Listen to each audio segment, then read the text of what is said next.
Vamos a continuar con los retos globales de impacto local y ahora tenemos aquí a la próxima ponente, Blanca Miedes Ugarte, que es profesora de Economía Aplicada en la Universidad de Huelva y también directora de Cátedra de Gobernanza y Desarrollo Sostenible en la UNIA. Ella nos va a hablar, obviamente, de la Agenda 2030, en este caso, buscando el equilibrio entre lo social, lo económico y lo ambiental. Muchísimas gracias, Blanca. Hola, bueno, pues muy buenos días, muy buenas tardes casi ya. En el programa aparece como que voy a hablar, como que hay una intervención ahí de 45 minutos. No es ese el caso, va a estar todo mucho más corto. Creo que voy a hablar como mucho, unos 20. Y de esta manera pues vamos a tener tiempo como también de recuperarnos un poco y bueno, pues también dejar un espacio pues para la conversación sobre esta cuestión. Les agradezco mucho la invitación y agradezco todavía más las intervenciones anteriores porque me han dejado como la pelota muy colocada para esta cuestión sobre la que me proponían hablar, ¿no? Esto de buscando el equilibrio entre lo social, lo económico y lo ambiental. Y claro, lo primero que esto es da oportunidad de decir pues hasta qué punto ya solo que tengamos que hablar del equilibrio entre lo social, lo económico y lo ambiental, pues en sí mismo es casi como resultado y fruto de haber separado cosas que tenían que estar indisociablemente ligadas, ¿no? Entonces, en realidad, por las formas en las que hemos abordado el conocimiento de nuestros sistemas, hemos pensado que lo social es una cosa, lo económico otra, lo ambiental otra, ¿no? Cuando en realidad, como seres humanos, pues lo que vivimos es en sistemas socioecológicos. Tan socioecológico en Manhattan como Doñana. Otra cosa es que en Manhattan o en Sevilla la actividad antrópica y la intensidad de uso de materiales, ¿no? Artificiales sea uno y el metabolismo, ¿no? Los recursos, los residuos, el metabolismo, los materiales, la energía y los residuos que salen de ese proceso sean unos y en Doñana otros. Pero vivimos en sistemas socioecológicos, ¿no? Y de hecho, cuando pensamos en estos equilibrios entre lo social, lo económico y lo ambiental, siempre salen estas zonas, pues estos parques naturales, estos espacios especialmente protegidos, porque es donde nos hemos estado preocupando de hacer eso, porque en el resto del mundo no nos hemos estado preocupando, ¿no? Entonces, está por un lado. Por otra, cuando lo económico, yo no me voy a extender sobre la importancia, ¿no?, a la que le hemos dado como leitmotiv y como principal significante vital, ¿no? Y desde ahí pues hemos estado siempre hablando de lo económico, de lo económico y de lo económico. Lo económico, ¿no?, la etimología lo que dice es que viene de la administración del hogar, ¿no? Económico, la administración del hogar. Pero claro, ¿de dónde viene lo ecológico? Lo ecológico viene del conocimiento del hogar. Y lo que hemos estado durante siglos, ¿no?, durante un par de siglos, es administrando el hogar sin ningún conocimiento del hogar. Entonces, de ahí viene, bueno, pues este enorme desequilibrio que se traduce en lo que explicaba Juanjo anteriormente muy bien. Esto de que estamos sobreexplotando o que estamos viviendo por encima de nuestras posibilidades. Este es el último informe del Stockholm Resilience Center, que es el consenso más o menos científico a propósito de los límites del planeta. Es decir, tenemos un modo de vida, ¿no?, igual que lo de los acuíferos de Doñana, tenemos un modo de vida que está sobreexplotando el planeta y generando unos impactos en términos de los residuos, ¿no?, y en términos de los desequilibrios que estamos generando, que afecta a 9 grandes áreas. Aparece ahí el cambio climático, aparece ahí la integración de la biosfera, aparece ahí el uso de la tierra, aparece el uso de agua fresca, que tanto nos ha preocupado esta mañana, los ciclos bioquímicos del fósforo y el nitrógeno en la tierra, la acidificación de los océanos, los aerosoles en el aire y todo el tema del ozono. Si ven, de todos esos límites, 6 están sobrepasados, ¿no? Entonces, esto quiere decir que de alguna manera nos hemos salido del planeta. Hemos generado un modo que nos ha sacado del planeta. Y la cuestión, como dice Bruno Latour, es ahora cómo aterrizar, cómo y de qué manera podemos volver a aterrizar y tocar tierra. Además, por si esto fuera poco, claro, esto es una forma de representar los límites, pero como se ha venido diciendo aquí, unos límites están relacionados con otros. El tema del cambio climático afecta al agua, el uso de la tierra afecta al agua afecta al cambio climático, o sea, todo esto está absolutamente interconectado.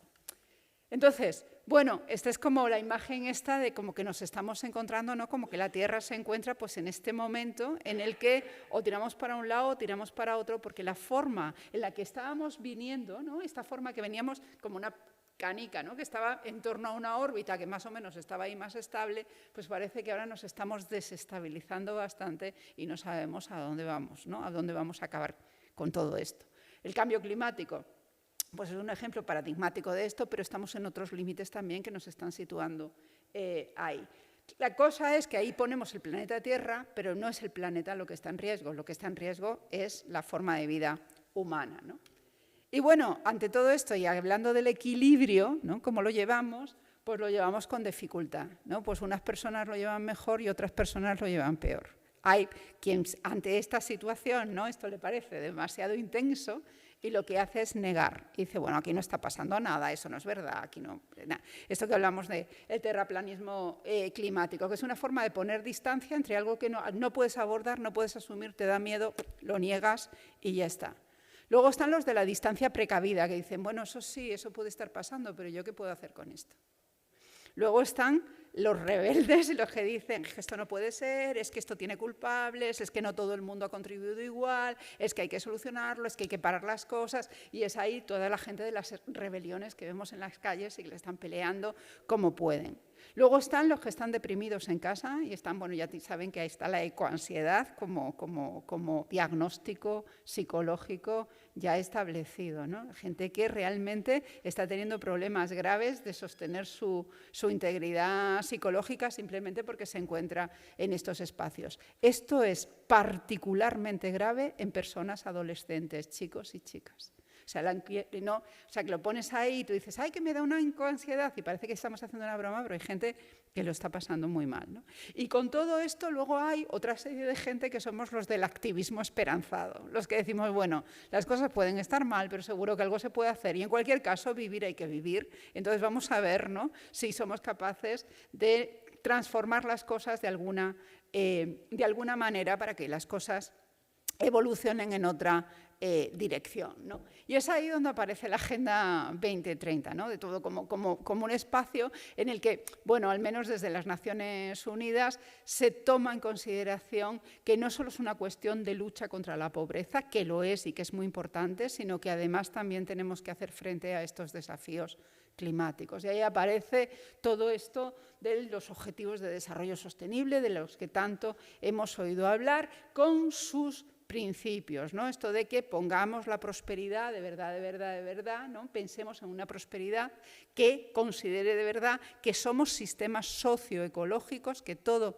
está integrado, procuremos no dejar a nadie atrás con todo esto y, bueno, hagámoslo en un clima de paz y justicia y sobre todo hablando con unos con otras, ¿no? Para ver cómo de alguna manera llegamos a buen término. Y además, de aquí de lo que se trata es de tratar de hacer cuanto más puedas, ¿no?, por el cumplimiento de estos objetivos de desarrollo sostenible, y también se habla de estas plataformas multiactor, multinivel y que cada cual ponga su granito de arena para esto, ¿no? Bueno, ¿cuál es el problema con esto? Pues que hemos tenido esto. Es muy bonito, muy atractivo, a todo el mundo le gusta trabajar por el bien y entonces durante mucho tiempo ha habido un montón de gente, pensemos que la agenda es de 2015, ha habido un montón de gente sumándose a decir yo hago esto por el objetivo 5, yo hago esto por el objetivo 4, yo hago esto por el objetivo 6 y cada uno ha tratado de visibilizar qué es lo que hace en cada parcelita para contribuir al bien. Ahora bien, muy poca gente, muy poca, ha hecho balances de lo que hace para contribuir aquí. Entonces, claro, estamos en un enfoque de la Agenda 2030 que es, bueno, pues diga usted todo lo bueno que hace por todo esto. Y hacemos unos foros y unos encuentros y unas cosas maravillosas. Pero realmente, ¿estamos haciendo realmente lo necesario? A lo mejor estamos haciendo cosas, pero estamos haciendo lo necesario. Y lo necesario es transformar.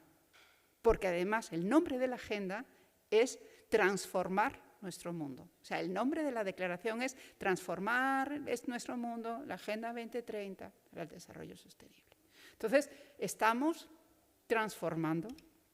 Entonces, claro, aquí la cuestión es, bueno, ¿y qué se necesita para transformar? Pues para transformar se necesitan muchas cosas. Hoy hemos tenido ejemplos muy claros, es que el de Masesa ha sido muy claro, y también desde Doñana se nos ha hablado pues, con mucha claridad, ¿no?, a propósito de qué es lo que se necesita para transformar. Yo lo he simplificado en 3 grandes espacios, ¿no?, a los que tenemos que aprender a responder, porque realmente no es que sepamos cómo hacerlo, sino que tenemos que empezar a dar pasos en esa dirección para ver si de verdad somos capaces de llegar a algo. El primero tiene que ver con conectar los puntos y pensar sistémicamente. No vale estar en un objetivo o en otro, o en otro, o en otro, o en otro. Hay que ver el sistema en su conjunto, como nos mostraban los compañeros de Masesa de esta mañana. Hay que ver el sistema en su conjunto. El segundo tiene que ver con, de verdad, entender cómo cambian las cosas. Tenemos una teoría del cambio, de la transformación, un enfoque que diga, yo puedo contribuir aquí, y aquí, y aquí, y cómo. Y el tercero tiene que ver con esto que estamos llamando tanto empoderamiento, pero que tiene sobre todo que ver con conectar con nuestra propia agencia, con creernos que de verdad podemos cambiar las cosas. Y que podemos cambiar las cosas no individualmente, sino juntos y juntas.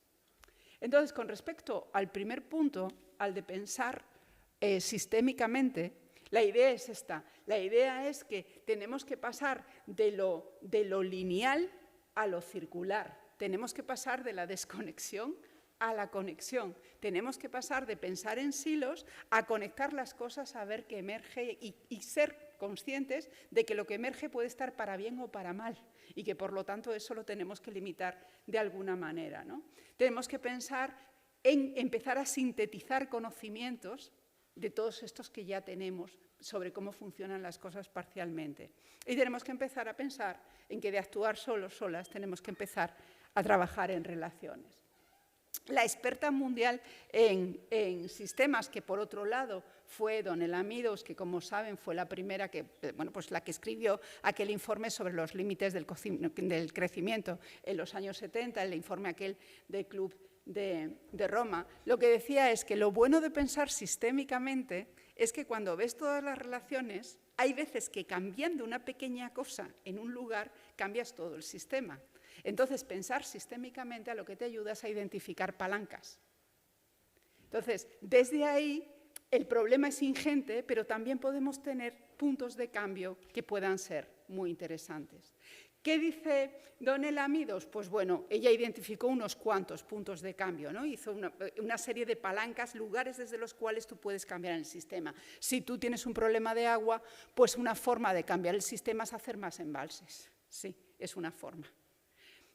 Hay muy diferentes, o cambiar el precio del agua, hay muchísimas formas muy diferentes. Pero como que se ha visto aquí, en última instancia lo que importa es la involucración de los actores y el esquema o los valores o el paradigma desde el cual están actuando. Entonces lo que ella dice es la última pieza, y que normalmente es costosa de cambiar pero requiere menos materialidad y menos esfuerzo financiero, es cambiar la última parte, que es cómo piensa el sistema y cómo el sistema se ve a sí mismo. Por ejemplo, durante muchos años hemos pensado que la naturaleza es un almacén de recursos. A lo mejor tenemos que empezar a pensar la naturaleza desde otro lugar. Desde ahí los medios de comunicación, que son ustedes, ¿no? Pues nosotras somos la educación, yo vengo de la universidad, creo que tenemos una responsabilidad enorme a propósito de cómo ayudar a hacer ese tránsito, porque si no hacemos ese tránsito, difícilmente vamos a poder llegar a cambios mayores, ¿no? Y cosas. Entonces, el primer paradigma que tenemos que cambiar es que lo económico no tiene que ver con ir creciendo y creciendo y creciendo y creciendo y creciendo, un enfoque lineal que tiras y tiras y ya hasta que te rompes, porque estamos a punto de romper. lo primero que hay que pensar es que si nos enfrentamos a límites, podemos pensar en un sistema más integralmente circular, que implica que, por supuesto, que tenemos que tener todo lo necesario para la vida, agua, alimentos, salud, educación, todos los recursos, vivienda, la dignidad que necesitamos, los elementos materiales que necesitamos para la dignidad humana. Claro que los necesitamos. Pero pensando, sí, de hecho, es como un salvavidas. Piensen en la zona verde como un salvavidas, ¿no? Si no tienes suficiente de eso, te caes por el agujero. La vida no merece la pena. Pero tampoco te puedes salir. Entonces, este es el enfoque de lo que están llamando la economía rosquilla o la economía donut. Que a mí me gusta más la idea del salvavidas, ¿no? Mantenerse en el área justa y segura. Entonces, ahí tenemos que ir, y no en los parques naturales. Tenemos que ir en todos los lugares a esto, buscar maneras para ir a esto. Entonces, este es el primer paradigma que tenemos que romper. Empezar a pensarnos en este sentido, cómo nos sostenemos en espacios justos y seguros para, bueno, pues para desarrollar las vidas dentro de la libertad y que cada cual, bueno, pues se desarrolle como quiera. Entonces, esto es una primera cuestión. Claro, ahí es donde está lo de la economía circular. Esto que nos ilustraban tan preciosamente esta mañana, ¿no? A propósito de qué hacemos con los residuos y luego cómo los utilizamos. Esta es la cuestión de la economía circular. La idea es, todo lo que pongamos en el planeta, o bien se recupera a través de un ciclo técnico que luego se pueda utilizar, o bien la Tierra lo reabsorbe y lo integra en sus ciclos biológicos. Y si no, no se tiene que producir, punto y pelota, ya, fin. Que es que para eso tenemos tecnología, para eso tenemos conocimientos, para eso tenemos inversiones, pues pongámonos a ello. Entonces, esto es absolutamente imprescindible, porque muchas veces, igual con la economía circular, estamos con parchecitos. Pues es que no, es hora de cambiar la mentalidad, el paradigma. Y ahí yo creo que las universidades, en complejidad con los centros, con los medios, ¿no? Podemos hacer mucho por visibilizar que las cosas están cambiando, que necesitamos otros esquemas para funcionar, que los que tuvimos nos valieron para un tiempo, pero ahora es otro tiempo y necesitamos otra cosa. Entonces, don Elena me dice, sí, pero qué difícil, pero ¿cómo cambiar el paradigma? Y a mí me gustan mucho sus consejos, porque dice, bueno, seguir apuntando la anomalía y fallos del viejo paradigma. Vale, eso está bien, pero es que ahí nos pasamos el 90% del tiempo, diciendo, oh, qué mal, oh, qué mal, oh, qué mal. Necesitamos pasar más tiempo diciendo en voz alta y con seguridad, esto es lo nuevo, esto es lo que tenemos que hacer. Y hablar de ello y de cómo es y de qué dificultades y cómo lo hacemos y que eso es absolutamente imprescindible. Y es imprescindible darles espacios de visibilidad.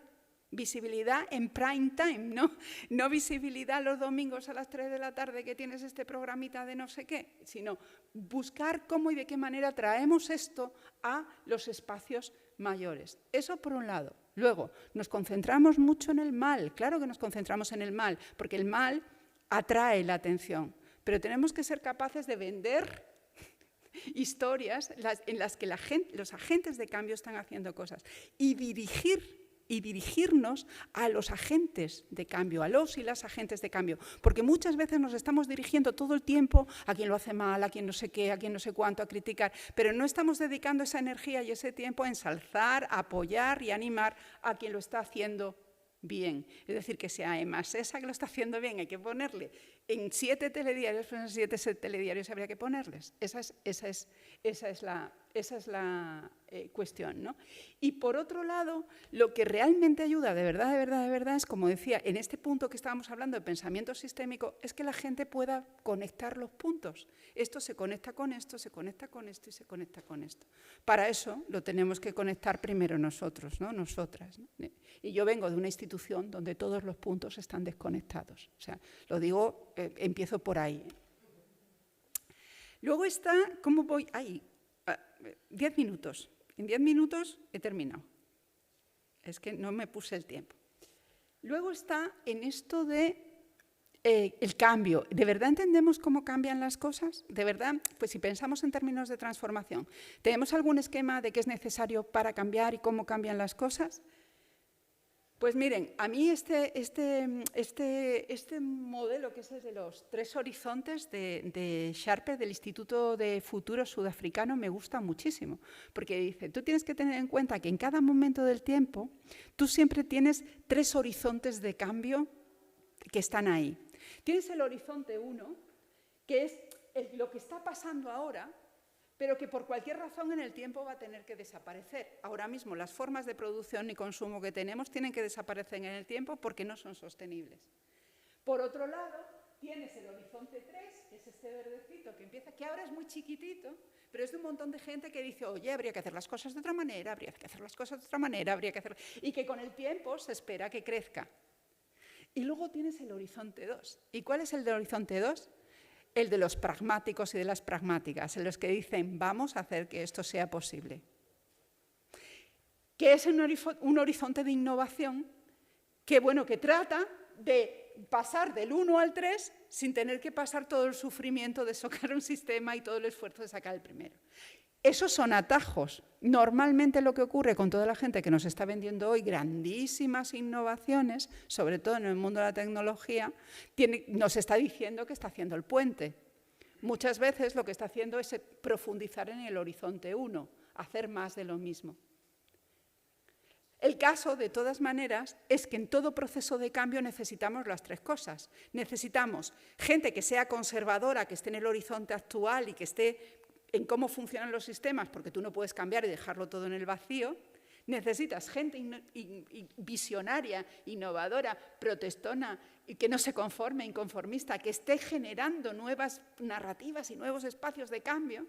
Y luego necesitas los pragmáticos, que normalmente son bastante oportunistas y tienen intereses que pueden ser bueno, pues más crematísticos, pero que están ahí y que pueden hacer y conectar los 2 mundos para que las cosas sean posibles. Si entendemos esto, podemos hacer un equilibrio de a quién tenemos que dar voz, cómo y de qué manera y en qué momentos, ¿no? Los sistemas sociotécnicos en los que vivimos son sistemas que tienen muchísima inercia, porque ahí hemos invertido capital, porque hemos invertido conocimientos, porque hay cuotas de poder ya asentadas. Entonces, son sistemas que dependen de la cultura, de las ciencias, de las preferencias de mercados, de las industrias, de cómo están organizadas las políticas, de la tecnología, y todo eso está atado, ¿no? En cierto modo atado y bien atado. Por eso cuesta, ¿no? Eso es lo que llamamos el sistema, ¡buah!, que nos cuesta moverlo.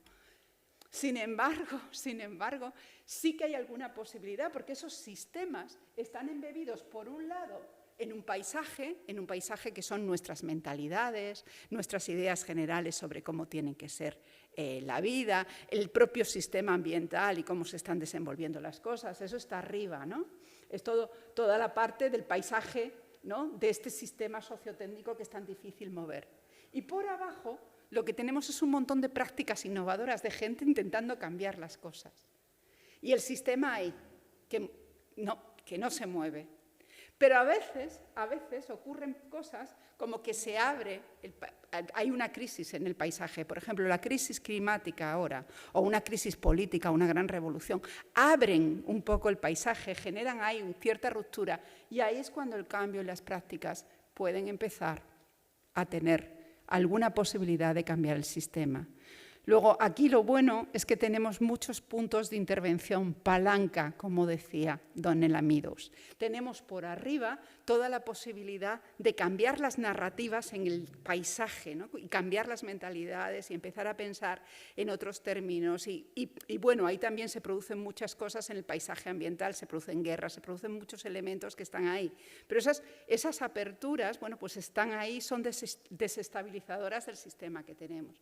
Luego está la gente que estamos en los sistemas. Yo estoy en la universidad, no estoy fuera del sistema, que podemos hacer cosas por intentar abrir un poco, ¿no? Y luego están todas, abrir, ¿para qué? Pues para que estas prácticas prosperen, ¿no? Entonces, trabajar en estos 3 niveles, tener una idea de trabajo en 3 niveles, es lo que nos puede ayudar a construir esas alianzas multiactor, multinivel, que de verdad nos ayuden a cambiar las cosas.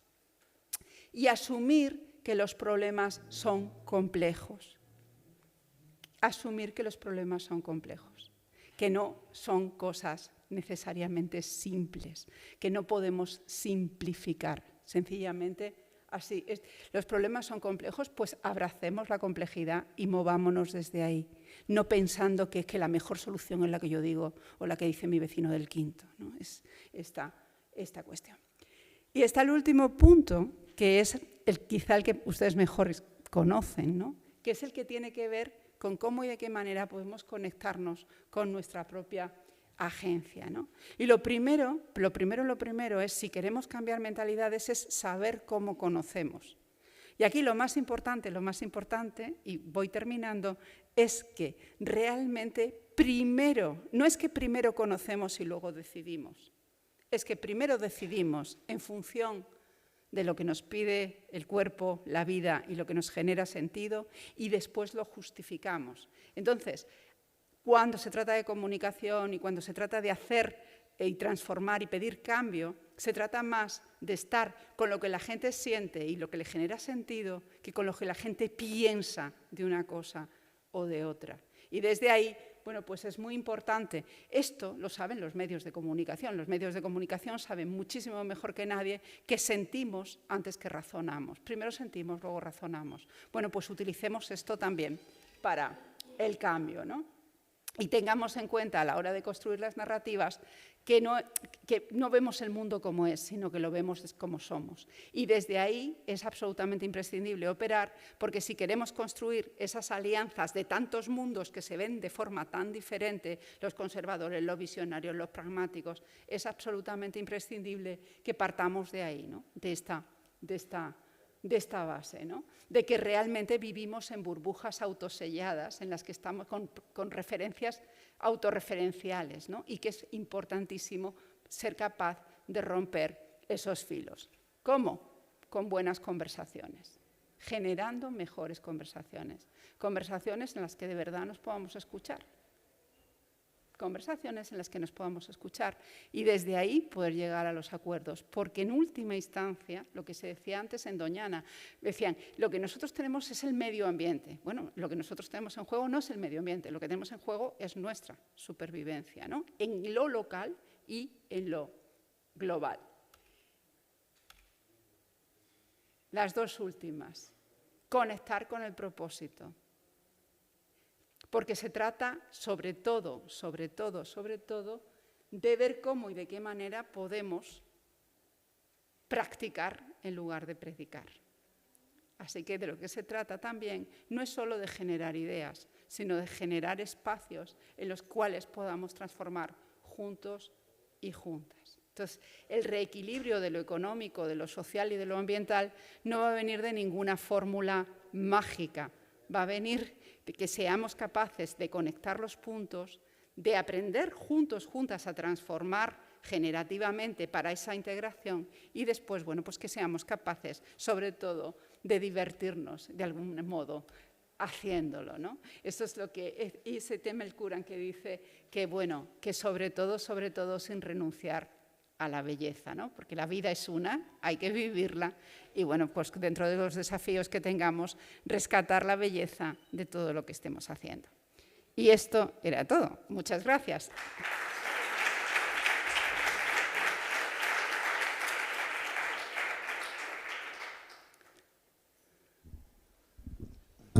Muchas gracias. Era muy interesante. De hecho, me parece un aspecto fundamental lo que comentaste sobre los paradigmas, los valores, especialmente porque no tengo una pregunta, es más bien una intervención, una reflexión. Tengo la sensación de que hoy en día planteamos los problemas como si fueran problemas técnicos a los que la única opción es aportar soluciones técnicas, soluciones tecnológicas. Y en este sentido creo que nos equivocamos del todo y por eso precisamente me parece que el tema del que más se habla es el cambio climático, porque precisamente tenemos la sensación de que ahí sí podemos... ¿Cómo? De que ahí sí podemos hacer algo, ahí sí podemos a lo mejor pues transformar las tecnologías nos puede ayudar, ¿no? Cuando en realidad creo que se trata más de valores. escuchaba hace poco a un experto ahí que decía la energía limpia sería lo peor que nos puede pasar, porque si seguimos consumiendo, produciendo y destruyendo al final la vida en general, al ritmo al que vamos, si encima la energía para hacerlo es gratis, ya es que ya vamos en la pared directamente, ¿no? Porque lo enfocamos desde un punto de vista muy técnico, ¿no? Cuando creo que el problema central es que estamos destruyendo la vida, básicamente. Hemos aniquilado los insectos en 10 años, los mamíferos en 200 años, los árboles, en fin, creo que... Y no lo planteamos como si es algo natural, normal y que forma parte de nuestra sociedad. Pero este enfoque de pensar que todo lo tecnológico, lo técnico, que tenemos un problema de ingeniería y que lo vamos a solucionar con ingeniería, me parece que es un enfoque muy equivocado porque no nos centramos en los paradigmas precisamente que mencionaba y que no son los que realmente van a poder cambiar las cosas, ¿no? Y simplemente... Sí, fíjate que con eso coincido contigo, claro. Lo que ocurre es que siento que toda la cuestión que tiene que ver con el cambio de paradigma tiene que ver con que la gente tenga posibilidades. El cambio de valores, sobre todo, tiene que ver con lo que haces. O sea, ser, hacer y pensar es la misma cosa. Entonces, no se trata, tú no puedes adoctrinar a las personas en nuevos paradigmas. Tienes que darles oportunidades, tienes que generar, si tú quieres provocar el cambio, tienes que dar oportunidades y generar espacios donde la gente por sí misma pueda hacer ese cambio y esa transición. Por eso, por ejemplo, el caso de Sevilla es tan paradigmático con el uso del agua. Me duele, lo conozco, pero puedo hacer algo y me involucro y en eso estoy. Y entonces desde ahí puedo aceptar mucho mejor y puedo comprender mucho mejor toda la idea del sistema urbano. Entonces, yo creo que uno de los problemas que hemos tenido en muchos sectores en los que hemos intentado estar en este cambio de paradigma es que hemos hablado mucho y hemos hecho muy poco. Y creo que hay que generar espacios de hacer más para que más gente se pueda sumar a algo positivo y con toda la complejidad, pero al menos que tenga una oportunidad más allá de lo mental, ¿no?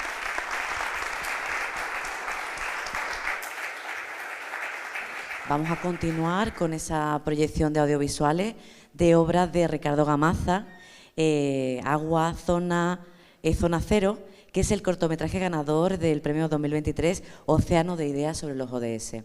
Así que bueno, disfrútenlo. Hola, soy Ricardo Gamaza, periodista especializado en medio ambiente y sobre todo en información e investigación sobre la gestión del agua. En primer lugar, quiero darles las gracias a las personas organizadoras de este encuentro, que tiene como eje algo tan esencial como desconocido para un gran público, la gestión del agua. Y me aventuro a afirmar que la ciudadanía sabe poco de agua porque después de haber estado investigando como periodista desde hace una década todo lo que rodea la gestión del agua, yo mismo me he sorprendido de lo que mi equipo y yo hemos ido descubriendo. Y es que hay intereses mercantiles interesados en que el público no sepa todo lo que hay detrás del agua que llega a los grifos de sus casas. Una censura que ha permitido a las multinacionales progresivamente ir mercantilizando un bien común, el agua.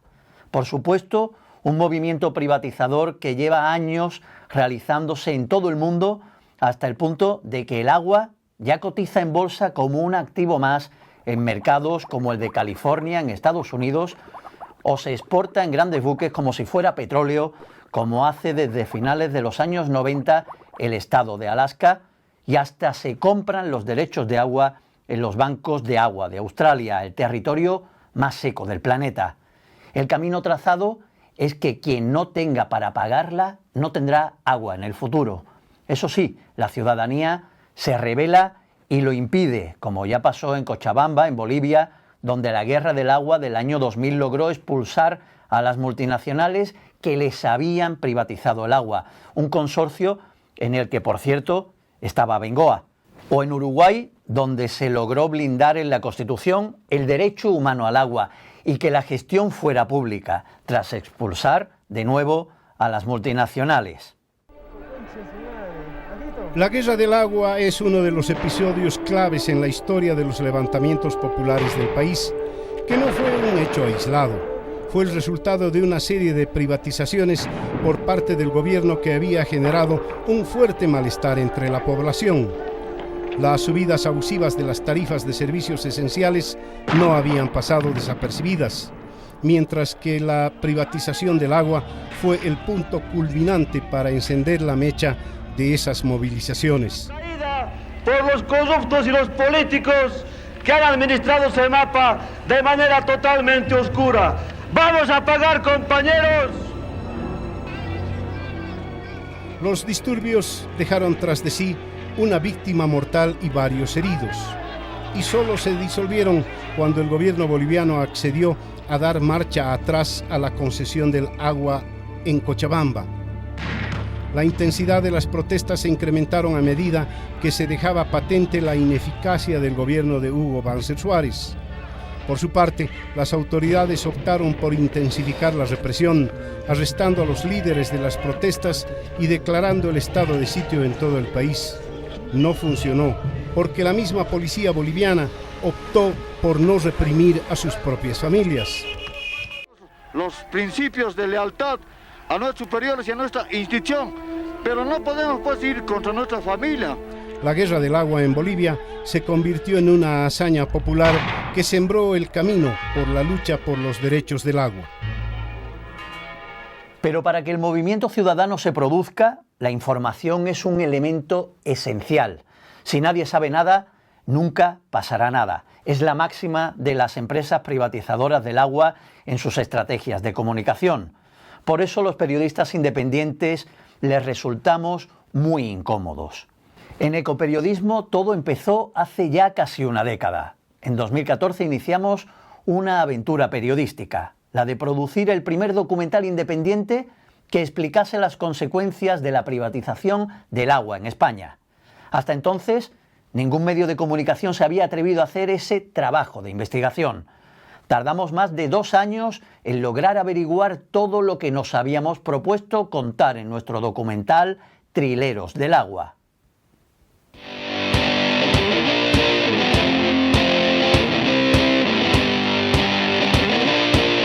El agua es un negocio bueno, porque la gente está acostumbrada a pagar.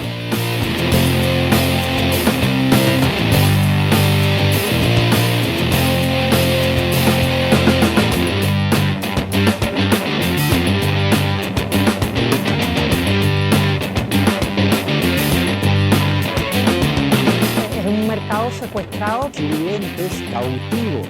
Tienes que pagar y si no pagas te la cortan y punto. Un tercio de los intereses que pagamos van a un paraíso fiscal. Hemos visto puertas giratorias. Hemos presentado una denuncia por falsedad documental y vamos a ir a los tribunales. Que hay indicios clarísimos de un escenario de trama, de corrupción.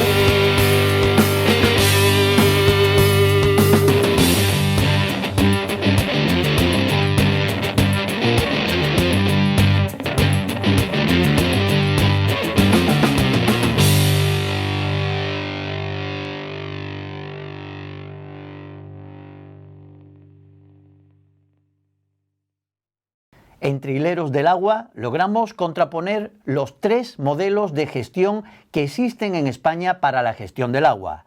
La privatización, para lo que acudimos a analizar qué pasó en Jerez de la Frontera, donde una multinacional privada le compró al ayuntamiento la gestión del agua urbana. El medio público, muy cerca de allí, en Cádiz, donde la gestión era y sigue siendo pública. Y el modelo mixto, que encontramos también sin salir de la provincia gaditana, en el puerto de Santa María. Nuestra primera gran sorpresa fue averiguar que los datos nacionales que nos ofrecían estaban maquillados. Las grandes multinacionales del agua que operaban en España aseguraban que eran una minoría. Habían gastado mucho dinero en campañas para hacer ver que solo se habían hecho cargo de la gestión privada en aquellos sitios donde lo público era un desastre. Pero no, se estaban haciendo con un mercado muy apetitoso. El 74,8% de los municipios andaluces mantiene una gestión pública del agua frente al 13,5% que han privatizado el servicio, mientras otro 11,7% mantiene una gestión mixta. Pero cuando se pone la lupa en la población a la que asisten en estos servicios, la situación es muy diferente. El 44,6% del agua que abastece a la población andaluza está en manos privadas. Casi la mitad de la población depende de la gestión privada.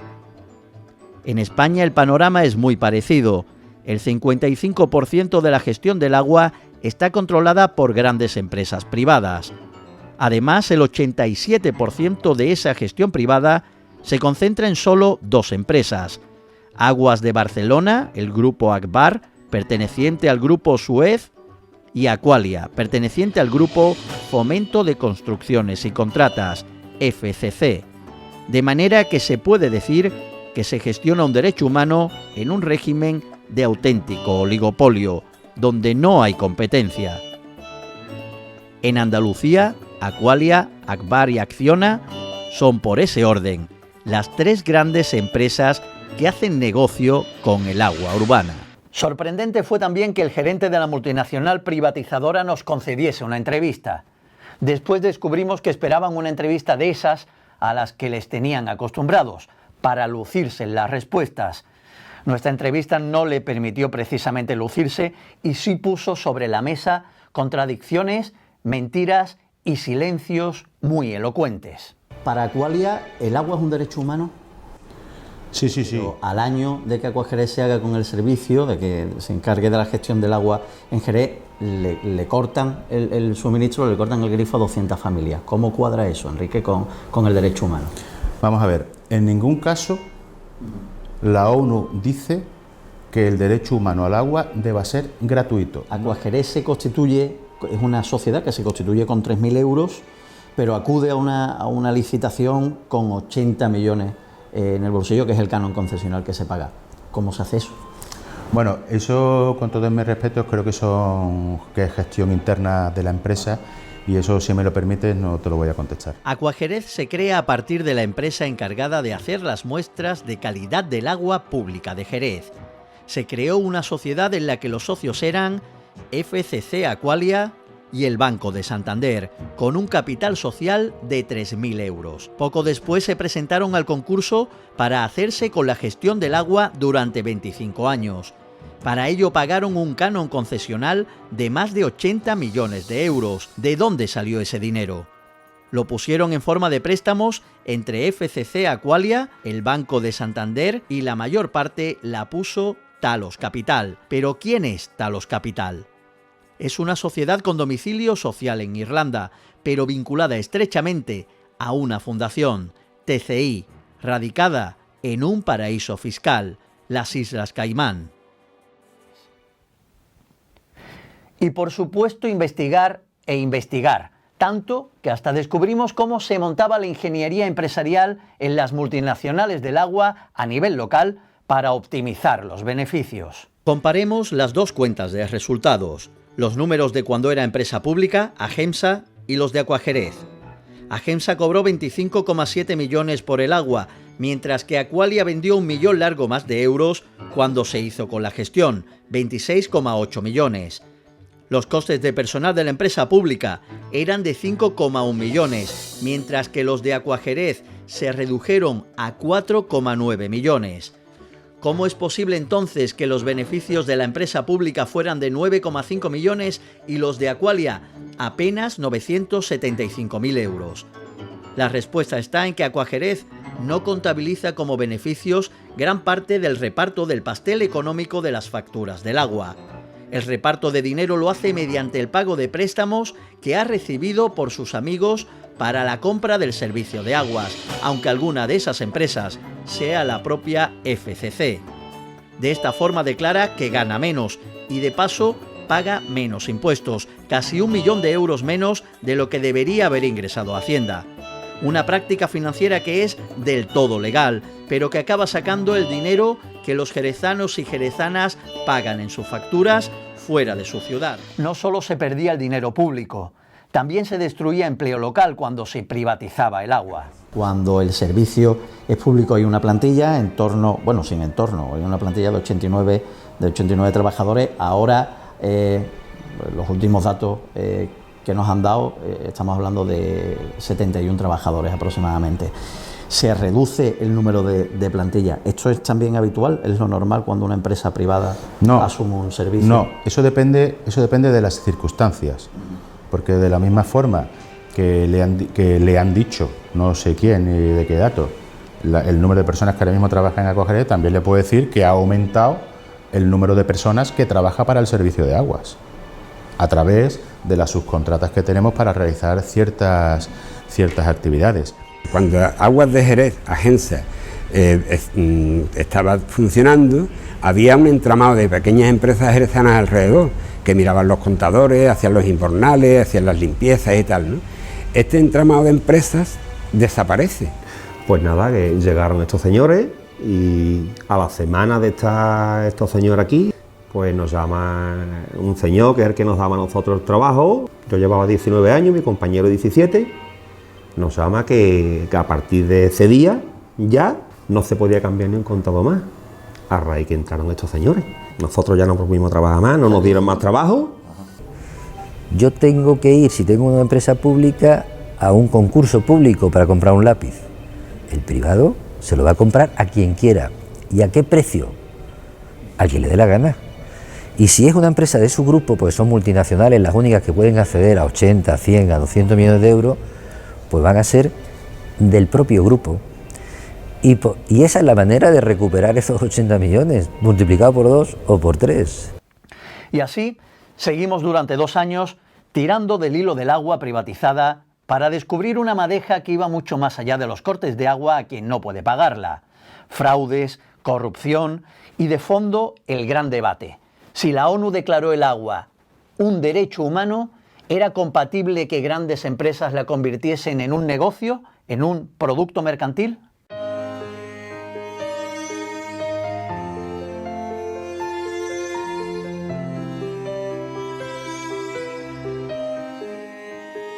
La ONU ha calculado la cantidad mínima de agua que una persona necesita para tener una vida digna.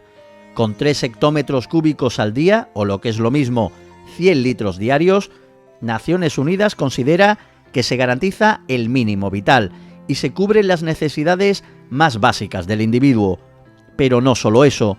El Programa de la ONU para el Desarrollo dice que el coste del agua nunca debe superar el 3% de los ingresos familiares. Y también que debe haber una fuente a menos de 1000 metros del hogar para que el agua sea accesible.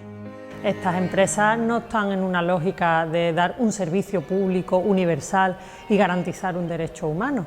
Ellos están en satisfacer, en prestar un servicio que un cliente le solicita a cambio de un intercambio económico. Cuando ese intercambio económico no existe, pues ellos no tienen ningún pudor en cortar el suministro, ¿no? La Declaración de Naciones Unidas no dice que sea un derecho humano y gratis, eso no lo dice. Lo que se habla en la declaración es el derecho al agua. Y va muy enfocada esa declaración también a las zonas en desarrollo, o sea, zonas donde realmente no hay agua. Prácticamente yo creo que en España no existe ningún lugar donde pudiera ser de aplicación. Un derecho humano de pago, y quien no pueda pagar por sus derechos, pues simplemente no los tiene. Cuando terminamos la producción de Trileros del Agua en 2016, iniciamos una gira para proyectarlo en espacios públicos en los que las organizaciones sociales nos lo solicitaban. Hicimos más de 200 proyecciones por toda España, durante los 2 años siguientes a la producción. En todas la acompañábamos de debates con el público. Descubrimos que nuestro modelo de difusión era ese, el de eliminar de la ecuación comunicativa a los grandes medios de comunicación en los que la publicidad de las grandes multinacionales nos mantenía vetados. Y en una de esas proyecciones descubrimos algo que se nos había quedado por contar. Un modelo que no era el público, el mixto, ni tampoco el privado. Otra cosa diferente que ni siquiera fuimos capaces de imaginar. ¿Qué pasa cuando la empresa pública se comporta como si fuera una empresa privada?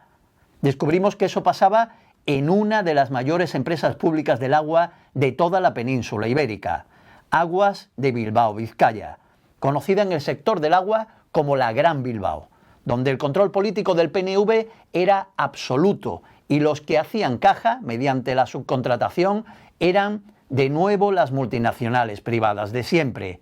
Y lo que era aún peor, estaba expandiéndose por todo el territorio para que no hubiese otras empresas públicas. Querían ser ellos los únicos dueños del pastel económico del agua. Así que hicimos otro documental, Monopolia, Agua, Negocio y Poder.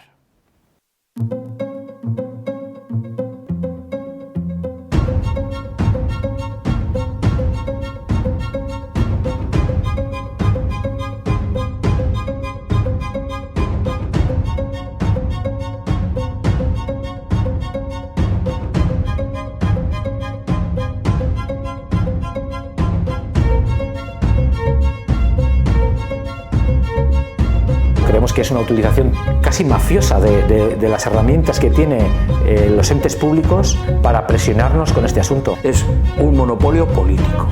Ha jugado como un elemento de chantaje. La democracia municipal, la autonomía, la soberanía municipal la aplasta, la aniquila.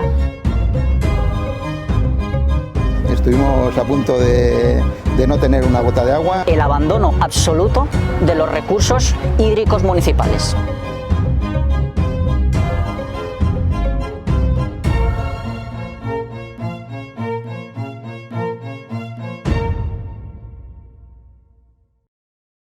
En la producción de Monopolia averiguamos tantas cosas que este año hemos hecho una secuela para seguir contando aquello que no quieren que se sepa de la gestión del agua en Euskadi. Cloacas, los negocios sucios del agua en Euskadi.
Estos 3 documentales son solo una muestra de los productos audiovisuales de gran formato que llevamos a festivales de cine. Pero en esta década de investigación sobre el agua hemos hecho también cortometrajes, como en el que hemos narrado la guerra del agua en Valladolid, cuando todo el sistema trató de truncar la remunicipalización del agua en esta gran capital española, sin éxito, como saben, porque el agua de Valladolid ahora es pública pese a las zancadillas que han contado con la connivencia de algunas administraciones que han trabajado a favor de las multinacionales y en contra de la defensa del interés público.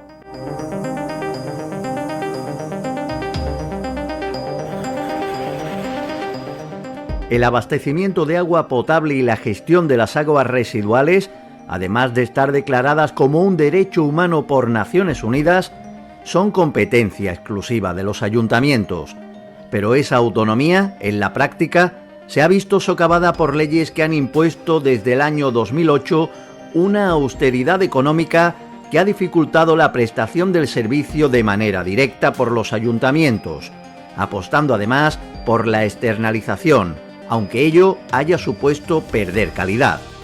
Para colmo, En aquellos sitios en los que se privatizó la gestión del agua, tampoco resultó una gestión más barata, como demostró el Tribunal de Cuentas, que aseguró que la gestión indirecta muestra una tendencia generalizada a suponer mayores costes. En este contexto, algunos ayuntamientos con el servicio de aguas privatizado se propusieron recuperar la gestión pública. El caso de Valladolid es tal vez uno de los más emblemáticos. Yo creo que lo primero es la voluntad política. Cuando nos presentamos a las elecciones teníamos claro que los servicios básicos y esenciales, y más como es el agua, un derecho humano, tienen que ser gestionados por manos públicas. Se acababa la concesión, el contrato de 20 años, tuvimos esa oportunidad y tras un estudio de las distintas fórmulas de gestión, pues salió que lo más rentable desde el punto de vista económico, social y también desde el punto de vista del interés público era una entidad pública empresarial, una empresa pública. Por eso nos decidimos, pensábamos que era la mejor manera de controlar el servicio y también de que los ciudadanos lo que pagamos por el agua en Valladolid vaya a ser reinvertido en la red. Había un déficit de inversión muy grande en los 20 años de privatización y lo que hemos visto es que a la larga evidentemente es mucho más rentable porque lo que estamos pagando lo podemos reinvertir en mejorar el ciclo integral del agua. El precio que pagamos los vallisoletanos y las vallisoletanas por el agua va para mejorar la red, unos 10-11 millones al año, creo que eso es muy importante. Desde el punto de vista medioambiental creo que está mucho más acorde con lo que se exige por parte de las autoridades europeas y también, por ejemplo, con la nueva ley de cambio climático. Y también, por ejemplo, con el tema de las bonificaciones sociales y el carácter medioambiental de las tarifas. El proceso fue complejo. Lo primero que hicimos fue una memoria político-técnica y fue aprobada por mayoría absoluta. A partir de ahí todo fueron problemas. Hemos llegado a superar hasta 11 o 12 procesos judiciales relacionados con la municipalización de manera favorable, sobre todo en lo que tiene que ver con el proceso de la municipalización. Y las sentencias más importantes lo que decían es que operaba la autonomía municipal reconocida en la Constitución española y que el proceso había sido de todo justo, de todo bien apuntado jurídicamente. Y además la concesionaria, como bien comentabas, no nos lo puso fácil. Digamos que el traspaso de poderes que se suelen dar las privadas entre las privadas no tuvo nada que ver en este caso. Incluso se quedaron con el local cuando no iban a gestionar el servicio, incluso nos pusieron muchísimas pegas para los soportes informáticos o incluso dijeron a la plantilla que no iba a ser posible la subrogación. Todo esto llevó muchísimo trabajo, muchas asambleas, quedar uno por uno con los trabajadores de la empresa para intentar dotarles de seguridad y firmar ese acuerdo de subrogación y por tanto, como digo, no fue una tarea fácil, aparte de los problemas desde el punto de vista público, en el sentido de prensa, de compra, por ejemplo, de titulares que denostaban la gestión pública y el proceso de municipalización. De hecho, el otro día había una noticia de hace 4 años que decía precisamente que el precio del agua se iba a encarecer muchísimo en Valladolid, entre otras lindezas, como que esto iba a costar al ayuntamiento dinero, cuando lo que se ha demostrado es que lo que da una empresa pública del agua es beneficios. Entre las dificultades que nos hemos encontrado, para que nos hagamos una idea, con el anterior equipo de gobierno central tuvimos hasta una denuncia de la abogacía del Estado por el proceso de Valladolid, no solo a través, como digo, de los juzgados y a través de la prensa.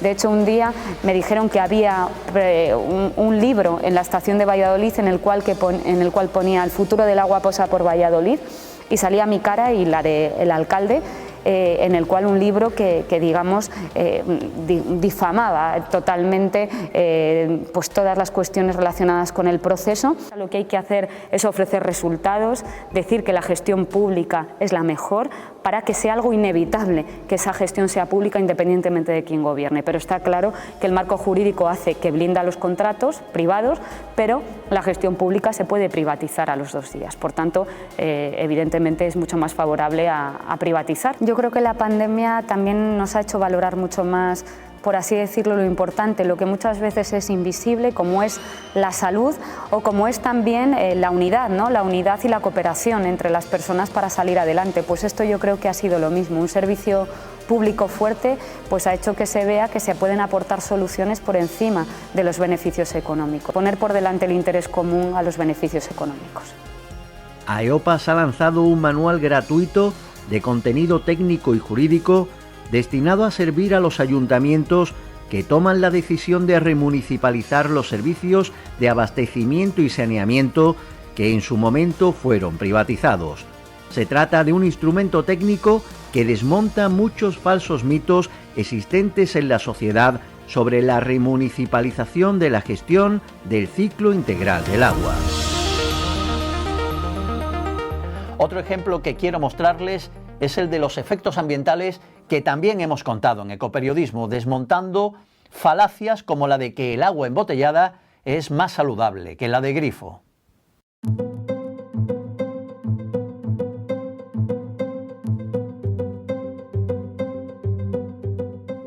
¿Crees que te podrían convencer para que pagases 1000 veces más por el mismo producto? Pues ya lo han hecho. Nos han hecho creer que el agua embotellada es mejor que el agua de grifo. Y eso hay que pagarlo, hasta 1000 veces por encima del precio del agua que ya llega a los hogares con todas las garantías de salud. El marketing se ha encargado de que nos parezca normal y hasta recomendable este sobrecoste. Y además lo han logrado con cifras abrumadoras. En España se consumen ya más de 3.000 millones de litros de agua envasada al año.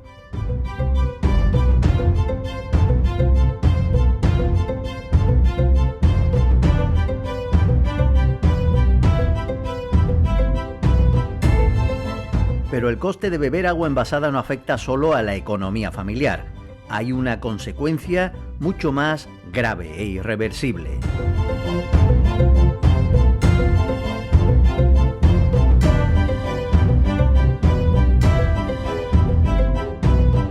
Tenemos un problema a escala global de contaminación por plástico. No hay ningún ecosistema en el mundo, tanto terrestre como marino, que se libre de la contaminación por plástico que tenemos actualmente.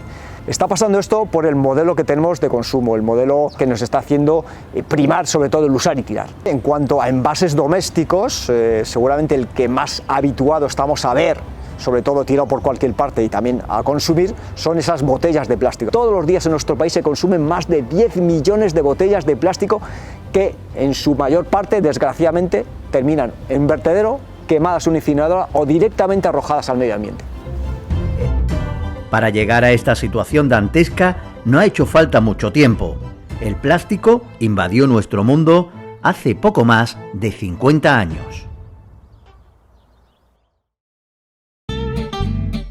Cuenta la historia que el primer plástico nació en Estados Unidos en 1860, cuando se ofreció un gran premio para quien pudiera sustituir el marfil para fabricar bolas de billar. Y así se inventó el celuloide. Sí, el mismo del cine. Pero sigamos avanzando en la historia del plástico. En 1907 llega un nuevo invento, la baquelita, el primer plástico aislante, resistente al calor, a los ácidos y, por supuesto, impermeable. Y llegamos a la década de los 50 del siglo XX. 2 premios Nobel de Química, Karl Ziegler y Giulio Natta, desarrollan el polietileno y el polipropileno, los 2 plásticos más utilizados en la actualidad. La industria vio en ellos la panacea de los envases y lo cubrió todo de plástico, hasta el agua.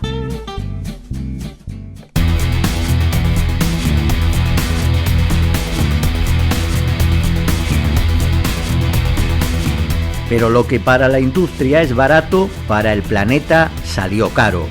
8 millones de toneladas de plástico son vertidas cada año a los océanos.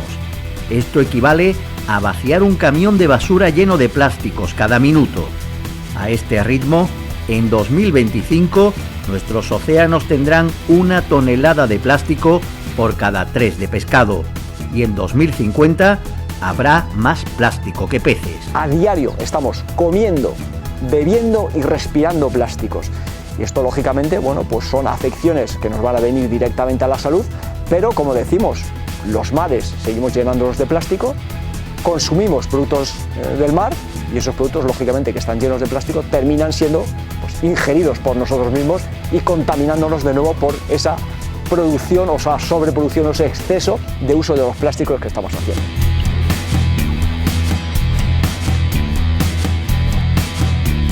Pero no todo está perdido. Algunas ciudades han utilizado las mismas herramientas de publicidad para poner en valor el agua de grifo. Han vestido el agua de grifo de un envase atractivo. Pretendemos fundamentalmente darle prestigio al agua de grifo. La sociedad relaciona muy fuertemente el diseño con la calidad.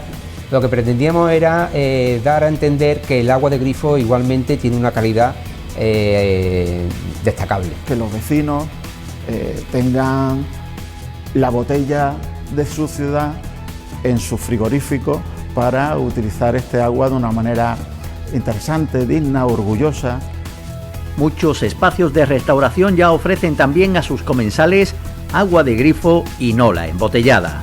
El agua es un bien común, está perfectamente controlada su calidad, parámetros de todo. El sabor, en concreto en Córdoba, es impecable.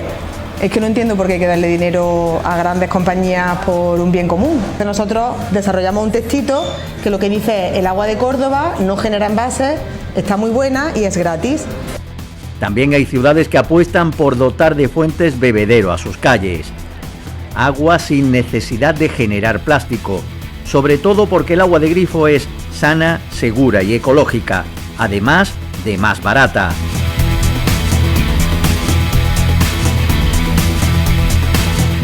En el recorrido del agua, las personas consumidoras tenemos el papel protagonista, erradicando los plásticos de un solo uso, como las botellas de agua, de nuestra cesta de la compra. En nuestras manos está cerrar el grifo de la contaminación, abriendo el grifo del agua.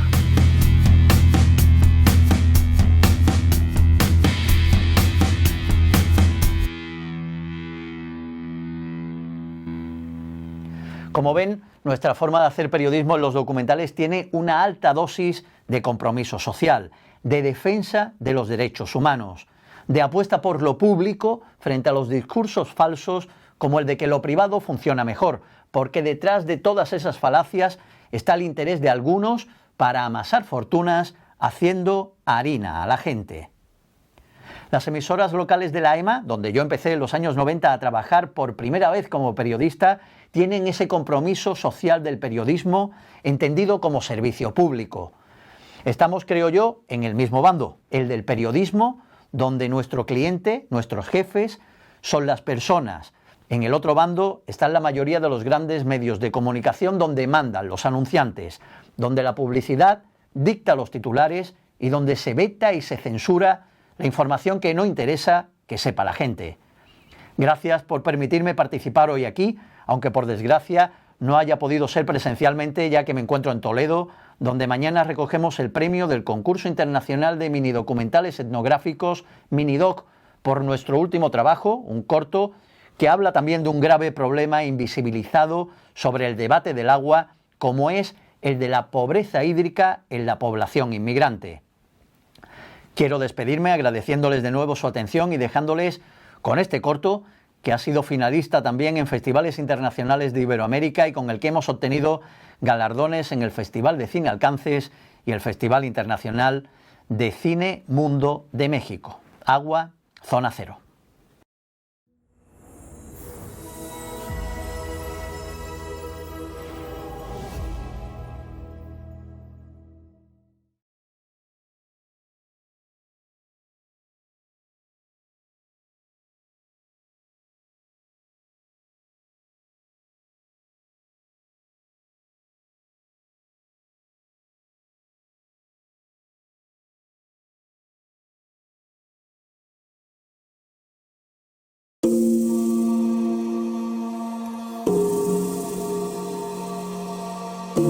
Fresas y frutos rojos, los cultivos que más riqueza producen en Andalucía.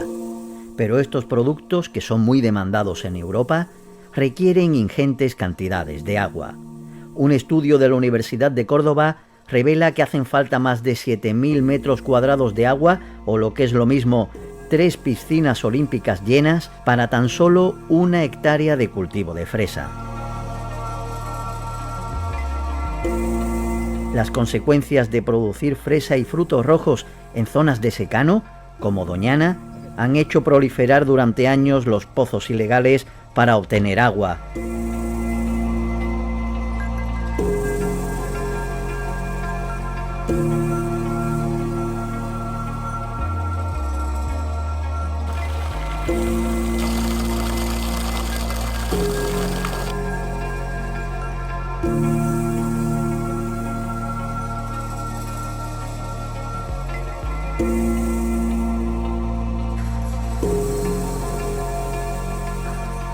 Estamos en medio del monte, ¿vale? Estamos entre el término de Lucena del Puerto y Moguer y vamos viendo cómo dentro del monte la biodiversidad que aflora, ¿vale? Son pozos ilegales. Vemos 1, 2, 3, 4, 5 y 6.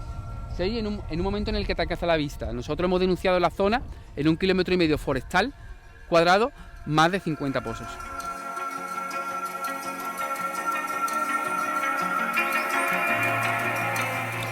El agricultor no paga absolutamente nada por este agua, solo lo que es el gasto de bombeo, pero el agricultor no paga por este agua. Este agua debería estar ahora mismo nutriendo el acuífero que nutre a Doñana y a Vila Doñana. Un problema ambiental que está secando el humedal más importante de Europa. Pero hay otro problema del que pocos hablan, la pobreza hídrica. Esta es la zona cero del agua.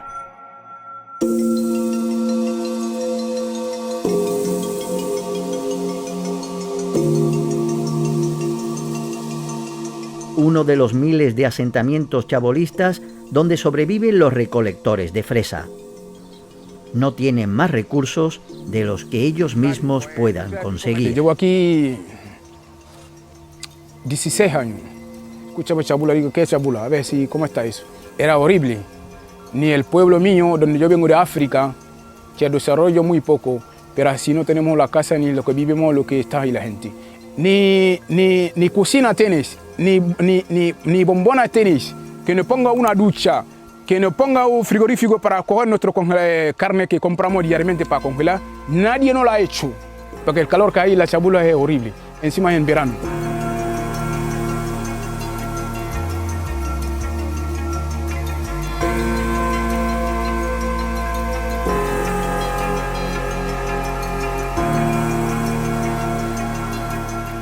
La ONU declaró en 2010 el agua como un derecho humano, lo que significa que cualquier persona debe tener acceso al agua potable a menos de 1 kilómetro de donde viva. Pero en la zona cero no hay agua cerca. Para conseguirla hay que realizar grandes desplazamientos después de una dura jornada laboral.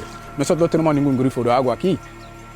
Ahí el campo que está ahí a 100 metros tiene agua, pero tiene la valla cerrada. No importa, si sea a las 8 o las 7 de la tarde tú llegas, no tienes agua más, tienes que coger bidones. Nosotros tenemos que ir al pueblo a 2 kilómetros, 3 kilómetros para cobrar agua. No podemos seguir viviendo así. ¿Dónde está la humanidad? No somos esclavos de nadie, ya es el siglo XXI.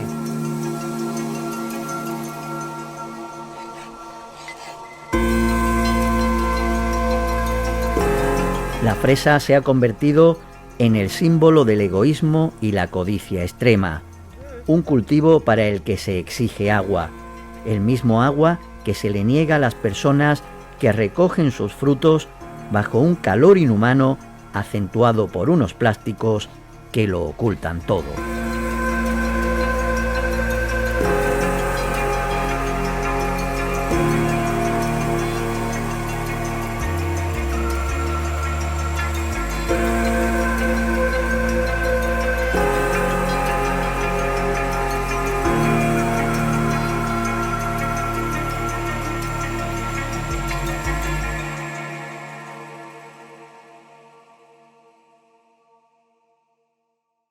Muchísimas gracias a todos. Sabemos que han sido unos días bastante intensos de charlas, pero nos queda una bastante interesante. Va a ser una mesa redonda que va a estar moderada por nuestra compañera Yus Escobar, y en ella pues vamos a hablar de equidad de género desde las masculinidades positivas y corresponsables.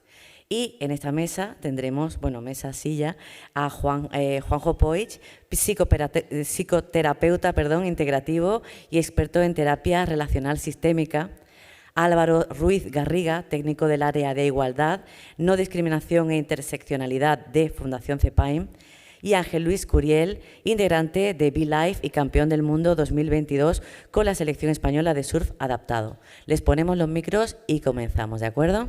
Gracias.